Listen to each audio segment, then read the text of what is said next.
सुमत सहायक स्वामी सखा, तुम ही सबके रखवारे हो।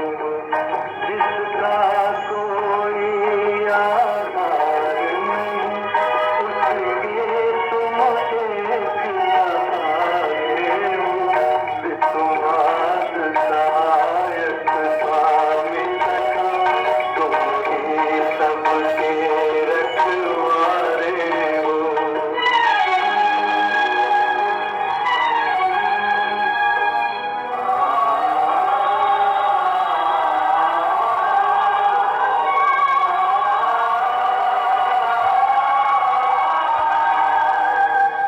तेरी लीला अपरंपार प्रभु, तेरी महिमा सबसे न्यारी है।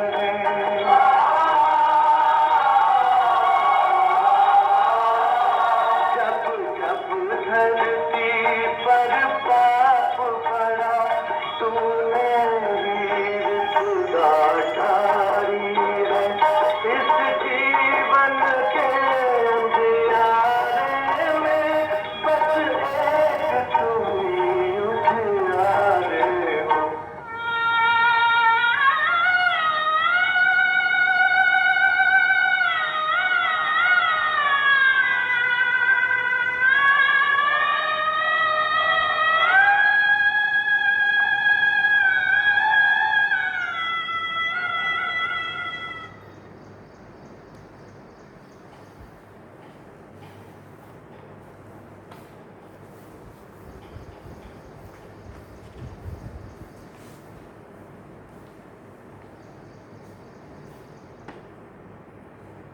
ओम शांति।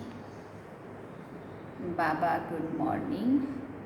आज बाबा के 15 जुलाई 2021 के महावाक्य हैं। बाबा ने सार में कहा, मीठे बच्चे, तुम विकारों का दान दे दो तो राहु का ग्रहण उतर जाएगा। दे दान तो छूटे ग्रहण। बाबा ने प्रश्न पूछा, बृहस्पति बाप अपने भारतवासी बच्चों पर बृहस्पति की दशा बिठाने के लिए कौन सी स्मृति दिलाते? तो बाबा ने उत्तर में कहा, हे भारतवासी बच्चों, तुम्हारा आदि सनातन देवी देवता धर्म अति श्रेष्ठ था। क्या याद दिलाया? हे भारतवासी बच्चों, तुम्हारा आदि सनातन देवी देवता धर्म अति श्रेष्ठ था। तुम सर्वगुण संपन्न 16 कला संपूर्ण थे। तुम मुझ सागर के बच्चे काम चिता पर बैठ काले हो गए हो, ग्रहण लग गया है। अब मैं तुम्हें फिर से गोरा बनाने आया हूँ। ये स्मृति आने से बृहस्पति की दशा बैठ जाती है। और गीत हम सब ने सुना, ओम नमो शिवाय। ओम शांति। बाबा पूछते हैं, ये किसकी महिमा सुनी? बेहद के बाप की। ऊंचते ऊंच बाप परमपिता परमात्मा ही है। लौकिक बाप के लिए तो सब नहीं कहेंगे। बच्चे जानते हैं सब आत्माओं का पारलौकिक बाप वो है ऊंचे ते ऊंचा। उनका नाम ही है शिव। बिगर नाम रूप के तो कोई चीज़ होती नहीं है। नाम तो रहता है ना सबका। इस समय सबको राहु का ग्रहण लगा हुआ है, इसलिए इनको आयरन एज्ड वर्ड कहा जाता है। राहु का ग्रहण लगने से भारत का पतन हुआ। दुनिया का, विश्व का के ऊपर राहु का ग्रहण लग गया। बाबा कहते दशाएं भी होती है ना। बृहस्पति की दशा, शुक्र की दशा, डैश डैश बहुत सारी। अब तुम्हारे ऊपर है बृहस्पति की दशा, जो सबसे अच्छे में अच्छी होती है, जिसकी महिमा सुनी ऊंचते ऊंच भगवान शिव बाबा। उनका असुर नाम है शिव। बाकी किस्म किस्म के अनेक नाम रख दिए हैं। असुर नाम है शिव बाबा। बाप समझाते हैं मैं बीज रूप चैतन्य हूँ, सत्य चित्त कहते हैं, फिर कहते हैं वो सुख का सागर है, आनंद का, शांति का सागर है। महिमा सारी उस एक ही बाप की है। भारतवासी महिमा गाते हैं परंतु समझते कुछ भी नहीं है, एकदम पत्थर बुद्धि हो गए हैं। फिर बाबा पूछते हैं अच्छा पत्थर बुद्धि किसने बनाया? बाबा बुद्धि का ताला खोलता है, तो बुद्धि का ताला बंद किसने किया? बाबा पारस बुद्धि बनाता है, तो पत्थर बुद्धि किसने बनाया? बाबा कहते रावण ने। सतयुग में भारतवासी पारस बुद्धि थे। आज से 5000 वर्ष पहले ये भारत पारसपुरी था, जिसमें देवी देवताएं रहते थे। भारत ही अविनाशी खंड गाया हुआ है। भारत में ही पारस बुद्धि देवता थे। इस समय पत्थर बुद्धि पतित रहते हैं। पतित कैसे बनते हैं ये भी बाबा ने समझाया है। द्वापर से जब काम चिता पर बैठे हैं तो काले बन जाते हैं, काम अग्नि में सब भस्म हो गए हैं। उसमें भी खास भारत की बात है। भारत में पारस बुद्धि देवताओं का राज्य था। उनको विष्णुपुरी राम राज्य भी कहते थे। ये बाप आकर बताते हैं मीठे मीठे लाडले बच्चों, जब तुम सतयुग में थे तो सर्वगुण संपन्न थे। बाबा ने याद दिलाया ये तुम्हारी महिमा है, वहाँ विकार होते नहीं है। द्वापर से रावण 5 विकारों का राज्य शुरू हुआ तो राम राज्य बदलकर क्या बन गया? रावण राज्य होता है। अभी ग्रहण लगा हुआ है, भारत बिल्कुल ही काला हो गया है, तमो प्रधान पतित, आत्मा एकदम काली मैली हो गई है। बृहस्पति की दशा सबसे अच्छी होती है। भारत पर बृहस्पति की दशा सतयुग में थी। फिर त्रेता में शुक्र की दशा तो 2 कला कम हो गई, उसको कहा ही जाता है सिल्वर एज। फिर द्वापर कलयुग आया, सीढ़ी उतरते आए, शनिचर की दशा हुई। इस समय सब पर राहु की दशा है। सूर्य को ग्रहण लगता है तो कहते हैं ना, दे दान तो झूठे ग्रहण। तो फिर लोग क्या करते हैं, जिस दिन सूर्य ग्रहण होता है और पता चलता है तो फिर दान करते हैं। कोई अन्नदान, कोई क्या क्या भी दान, इससे ग्रहण छूट जाएगा। अब रूहानी बाप बच्चों को समझाते हैं ये है रूहानी ज्ञान, ये कोई शास्त्रों का ज्ञान नहीं है। शास्त्रों में के ज्ञान को तो भक्ति मार्ग कहा जाता है। सतयुग त्रेता में भक्ति होती नहीं है। ज्ञान और भक्ति फिर है वैराग्य, अर्थात इस पुरानी दुनिया को छोड़ना होता है। यह है शूद्र वर्ण। विराट रूप दिखाते हैं ब्राह्मण, देवता, क्षत्रिय, वैश्य, शूद्र। ये भारत की ही कहानी है। विराट रूप बनाते भी हैं परंतु पत्थर बुद्धि कुछ भी समझते नहीं है। फिर बाबा ने पूछा पत्थर बुद्धि क्यों है? क्योंकि पतित है, आत्मा एकदम पतित बन गई, मैली हो गई है, बुद्धि का ताला बंद हो गया है। भारतवासी ही पारस बुद्धि संपूर्ण निर्विकारी थे। आज से 5000 वर्ष पहले भारत स्वर्ग था और कोई भी खंड नहीं था। ये बाप समझाते हैं। ये राजयोग कौन सिखाते हैं? शिवाचार्य। कौन सिखाते हैं? शिवाचार्य। ये है ज्ञान का सागर। कोई मनुष्य को ज्ञान का सागर, सर्व का पतित पावन नहीं कह सकते हैं। सर्व का लिबरेटर एक ही बाप है। बाप खुद कहते हैं दुख में रावण से लिबरेट करने फिर गाइड बनकर ले जाते हैं। दुख में बाप खुद आते हैं, इसलिए दुख में रावण से लिबरेट करने और फिर गाइड बन के ले जाते हैं। उनको रूहानी पंडा भी कहा जाता है। बाप कहते मैं तुम सर्व आत्माओं का पंडा हूँ, क्योंकि सभी आत्माओं को वापस ले जाने वाला हूँ, सबको वापस ले जाऊंगा। मेरे जैसा गाइड कोई होता नहीं है। कहते हैं God father is liberator, guide, blissful, dash dash, ये सारी महिमा है। सबके ऊपर रहम करते हैं क्योंकि सब सागर के बच्चे काम चित्ता पर बैठकर जल मरे हैं। उसमें भी खास भारत की बात है। बाप कहते हैं तुम 16 कला संपूर्ण निर्विकारी थे, अब कामचित्ता पर बैठ तुम क्या बन गए हो। अब फिर से आए हैं बृहस्पति बाप आकर मनुष्य मात्र पर बृहस्पति की दशा बिठाते हैं। खास भारत आम विश्व पर इस समय राहु का ग्रहण लगा हुआ है। बाप कहते हैं मैं ही आकर भारत की खास दुनिया की आम गति सदगति करता हूँ। तुम यहाँ आए ही हो पारस बुद्धि बनने।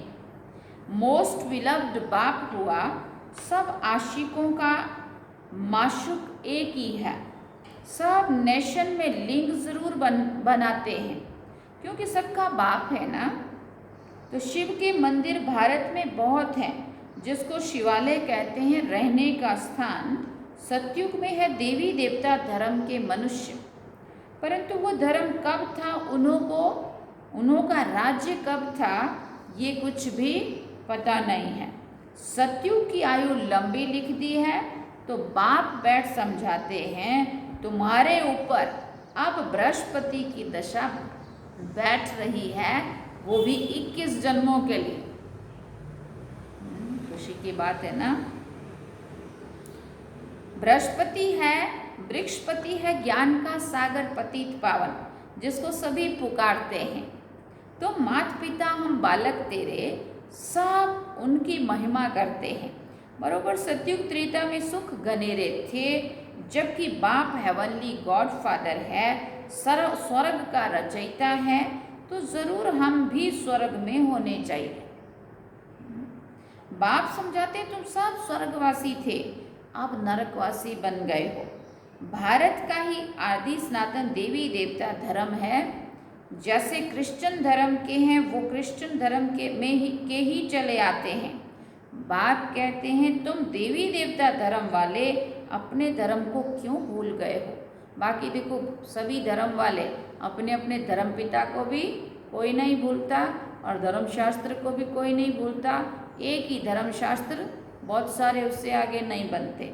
और बाबा कहते जब वो अपने धर्म को नहीं भूलते, अपने धर्म स्थापक को नहीं भूलते, तो हम अपने धर्म को भी भूल जाते। अपना धर्म स्थापन किसने किया सब भूल गए। जबकि तुम देवी देवता धर्म के थे, बाप स्मृति दिलाते हैं।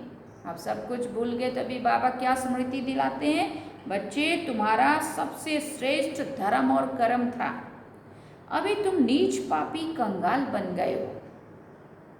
तुम हो ही देवताओं के पुजारी, फिर अपने को हिंदू क्यों कहलाते हो। भारत का ये क्या हाल हो गया है। जो देवता धर्म के हैं वो विकारी बनने के कारण अपने को देवता नहीं कहलाते। बाप कहते इस पतित दुनिया का अंत है, महाभारत लड़ाई भी खड़ी है।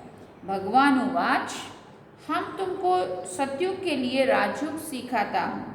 भगवान तो एक ही है, हम उनके बच्चे शालिग्राम हैं। बाप कहते तुम जो पूज्य थे वही पुजारी भक्त बन गए हो। अब फिर ज्ञान लेते हो पूज्य देवता बनने के लिए, फिर द्वापर से पूज्य सो पुजारी बन जाएंगे। तुम पूरे 84 जन्म लेते हो। जिन्होंने 84 जन्म लिए हैं वही आकर ब्रह्मा कुमार कुमारी बनेंगे। सुना, जिन्होंने पूरे 84 जन्म लिए हैं वही आकर ब्रह्मा कुमार कुमारी बनेंगे, ब्रह्मा के बच्चे बनेंगे। ब्रह्मा मुख से ये शिव बाबा का ज्ञान सुनेंगे, ये संगम युग की पहचान लेंगे। ब्रह्मा द्वारा आदि सनातन धर्म की स्थापना ये भी गाया हुआ है। प्रजापिता है तो बहुत बच्चे भी होंगे, वो तो जरूर यहाँ ही चाहिए ना। कितनी ढेर प्रजा है, इन ब्राह्मणों को ही फिर देवता बनना है। तो बाप आकर शूद्र से बदल ब्राह्मण धर्म की स्थापना करते हैं। इस संगम युग पर ही आदि सनातन देवी देवता धर्म की स्थापना होती है। यह है कल्याणकारी संगम युग। इस लड़ाई को ही कल्याणकारी कहा जाता है। इस विनाश के बाद ही फिर स्वर्ग के गेट खुलते हैं। तुम यहाँ आए हो स्वर्गवासी बनने व विष्णुपुरी में चलने के लिए। तुम बच्चों पर अब अविनाशी बृहस्पति की दशा है। बाबा ने पहले भी कहा 21 जन्मों के लिए तुम्हारे ऊपर बृहस्पति की दशा बैठ रही है। 16 कला संपूर्ण बाबा ने कहा 16 कला संपूर्ण कहा जाता है ना, फिर 2 कला कम होती है तो शुक्र की दशा कहा जाता है। बृहस्पति के बाद शुक्र की दशा। सतयुग में बृहस्पति की दशा है, फिर त्रेता में शुक्र की दशा है। देखो दशाएं कैसे बदलती है। जैसे जैसे आत्मा की स्टेजेस नीचे आने लगती है, डाउन होने लगती है। सूर्यवंशी से चंद्रवंशी बने, सोने से चांदी की तरफ बढ़े, तो वहाँ बृहस्पति से शुक्र की दशा बैठी। फिर नीचे गिरते आए हो मंगल की, शनिचर की, राहु की दशा भी होती है। जन्म जन्मांतर उल्टी दशाएं फिरती आई हैं। अब बाप द्वारा बृहस्पति की दशा बैठी है। यह है बेहद का बाप, ज्ञान का सागर, पतित पावन। वही तुम्हारा बाप भी है, शिक्षक भी है और सतगुरु भी है। बाकी सब है झूठे, किसी की सदगति कर नहीं सकते। इसको कहा जाता है विशेष वर्ड, और वो है वॉइसलेस वर्ड। वो है वॉइसलेस वर्ड माना सतयुगी दुनिया। अब विशेष वर्ड में सभी बहुत दुखी हैं। लड़ाई मारा मारी, देखो क्या क्या हो रहा है। कहा जाता है, इसको कहा जाता है खूने नाहक। बिगर कोई कसूर के क्या क्या करते रहते हैं। एक ही बम ऐसा गिराएंगे जो झट सारे खलास हो जाएं। ये वही संगम युग का समय है। तुम देवताओं के लिए फिर नई दुनिया चाहिए। तो अब बाप कहते हैं मीठे मीठे बच्चे मन मना भव, और कुछ भी नहीं, सार में आ जाओ। मीठे मीठे बच्चे मन मना भव, अपने मन को मेरे में लगा दो, योग करो। ये कौन से बाप ने कहा? ब्रह्मा बाबा तो नहीं कहेगा ना मेरे में मन लगाओ, शिव बाबा ने कहा। वो तो है निराकार। यूं निराकार तो तुम भी हो, परंतु तुम पुनर्जन्म में आते हो, मैं नहीं आता हूँ। इस समय सब पतित है, एक भी पावन नहीं है। पतित बनना ही है, सतो रजो तमो में उतरना पड़े। इस समय सारा झाड़ जड़ जड़ी भूत अवस्था को पाया हुआ है, बिल्कुल ही पुरानी दुनिया हो गई है। अब फिर उनको नया बनाना पड़े। पतित दुनिया में देखो कितने मनुष्य हैं, देखो जनसंख्या आज की और सतयुग की। पावन दुनिया में तो बहुत थोड़े राज्य करते हैं। एक ही धर्म था और कोई भी धर्म नहीं था। सतयुग को, भारत को ही हेवन कहा जाता है, गाया जाता है। घट ही में सूर्य, घट ही में चंद्रमा, घट ही में चांद सितारे। सतयुग में 9 लाख होंगे, फिर पीछे वृद्धि होती है। पहले बहुत छोटा फूलों का झाड़ होता है, कांटों का। तो देखो कितना बड़ा फॉरेस्ट है।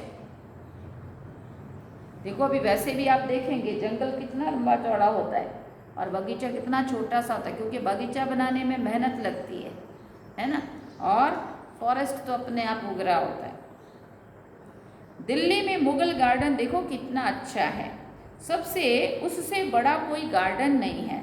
फॉरेस्ट देखो कितना बड़ा होता है। सतयुग गार्डन भी बहुत छोटा है, फिर वृद्धि को पाते पाते बड़ा होता जाता है। अभी तो कांटों का जंगल हो गया है। रावण के आने से कांटे बन जाते, यह है कांटों का जंगल। आपस में लड़ते हैं, एक दो को मारते हैं, कितना क्रोध है। फिर बाबा कहते बंदर से भी बदतर हो गए हैं। तो बाप कहते मेरे लाडले बच्चे, तुम्हारे ऊपर अभी बृहस्पति की दशा है। बाबा ने आज कितना बार बार याद दिलाया, बच्चे तुम्हारे ऊपर अभी बृहस्पति की दशा है। अब दे दान तो छूटे ग्रहण, अब संपूर्ण निर्विकारी अब यहाँ बनना है। फिर ये शरीर छोड़कर जाकर शिवालय में आ जाएंगे। शिवालय में बहुत सुख होता है, देवी देवताओं का राज्य है। सतयुग को कहा जाता है शिवालय, कलयुग को कहा जाता है वैश्यालय। ये वैश्यालय रावण ने स्थापन किया है। अब बाप कहते हैं पतित से पावन बनना है, तो बाबा पूछते कैसे बनेंगे? क्या त्रिवेणी में गंगा में स्नान करने से पावन बन जाएंगे? पूछ रहे हैं बाबा। क्या त्रिवेणी में गंगा में स्नान करने से पावन बन जाएंगे? ये तो जन्म जन्मांतर करते आए हो, करोड़ों मनुष्य जाकर स्नान करते हैं। अभी भी कुंभ का मेला गया, पूरा हुआ शायद लगभग। बहुत नदियाँ, नाले, तालाब आदि हैं, जहाँ पानी देखते हैं स्नान करते हैं, क्योंकि अपने को पतित समझते हैं। हाँ, अब आत्मा अंदर से बैठ के इस कर्मेंद्रियों के द्वारा कर्म कर रहे, पाप कर्म कर रही है। हाँ, मैली हो रही है आत्मा और धो रहे हैं हम शरीर को। शरीर तो वैसे ही रोज रोज धोते हैं, नहाते अच्छे से अच्छा साबुन और शैम्पू लेके, है ना। फिर भी बाबा कहते अपने को पतित समझते हैं, इसलिए जहाँ तहाँ नदियाँ, तालाब, टुबके, घाट जो भी कुछ मिलता है स्नान करते रहते, क्योंकि अपने को पतित समझते हैं। अब पारसनाथ तुम्हारी पारस बुद्धि बना रहे, तो ऐसे पारसनाथ को कितना प्यार से याद करना चाहिए। इतना कह के बाबा कहते अच्छा, मीठे मीठे सिकिल दे बच्चों प्रति माता पिता बाप दादा का याद प्यार और गुड मॉर्निंग। रूहानी बाप की रूहानी बच्चों को नमस्ते। हम रूहानी बच्चों की रूहानी माता पिता बाप दादा को दिल व जान, सीख व प्रेम से याद प्यार, गुड मॉर्निंग, नमस्ते, थैंक्स बाबा जी। अब धारणा के लिए मुख्य सार है। पहला पॉइंट, इस कांटों की दुनिया से फूलों के बगीचे में जाने के लिए जो भी कांटे हैं, जो भी कांटे मन अंदर जो भी दाग धब्बे, विकार, बुराइयाँ, दुर्गुण, अवगुण, कमियाँ, कमजोरियाँ जो भी कहो, वो सब अंदर से निकाल देने हैं, उन्हें निकाल देना है। पारस बनाने वाले बाप को बड़े प्यार से याद करना है। दूसरी बात, इस कल्याणकारी संगम युग पर शूद्र से ब्राह्मण सो देवता बनने का पुरुषार्थ करना है। राहु के ग्रहण को उतारने के लिए विकारों को दान दे देना है। दे दान तो छूटे ग्रहण। अब उन्होंने स्थूल में चीजें, वस्तुएं उठाई और रख दिया दान करने के लिए। जैसे ही ग्रहण पूरा हुआ, कोई आते हैं और ले जाते हैं उस दान को। बाबा कहते अब क्या दान देना है? अंदर की जो भी रही हुई कमियां, कमजोरियां हैं, तो सारे दान दे दो। वरदान में बाबा ने कहा, संगठन में एक मत और एक रस स्थिति द्वारा सफलता प्राप्त करने वाले सच्चे स्नेही भव। संगठन में एक मत और एक रस स्थिति द्वारा सफलता प्राप्त करने वाले सच्चे स्नेही भव। बाबा कहते संगठन में एक ने कहा, दूसरे ने माना, ये है सच्चे स्नेह का रिस्पॉन्ड। ऐसे स्नेही बच्चों का एग्जाम्पल देख और भी संपर्क में आने के लिए हिम्मत रखते हैं। संगठन भी सेवा का साधन बन जाता है। जहाँ माया देखती है कि इनकी यूनिटी अच्छी है, घेराव है, तो वहाँ आने की हिम्मत नहीं रखती है। एक मत और एक रस स्थिति के संस्कार ही सतयुग में एक राज्य की स्थापना करते हैं। स्लोगन में बाबा ने कहा, कर्म और योग का बैलेंस रखने वाले ही सफल योगी हैं। कर्म और योग का बैलेंस रखने वाले ही सफल योगी हैं। अच्छा, ओम शांति। बाबा ने सार में कहा, मीठे बच्चे तुम विकारों का दान दे दो तो राहु का ग्रहण उतर जाएगा। और फिर बाबा ने कहा, दे दान तो छूटे ग्रहण। ये आज बाबा ने बार बार याद दिलाया, बच्चे राहु का ग्रहण उतर जाएगा अगर तुम अंदर के रहे हुए विकार, बुराइयों को दान कर देते हैं, है ना। और बाबा ने बताया 21 जन्मों के लिए तुम्हारे ऊपर बृहस्पति की दशा बैठ रही है ना। अच्छा, ओम शांति। अभी बाबा को याद करते हैं।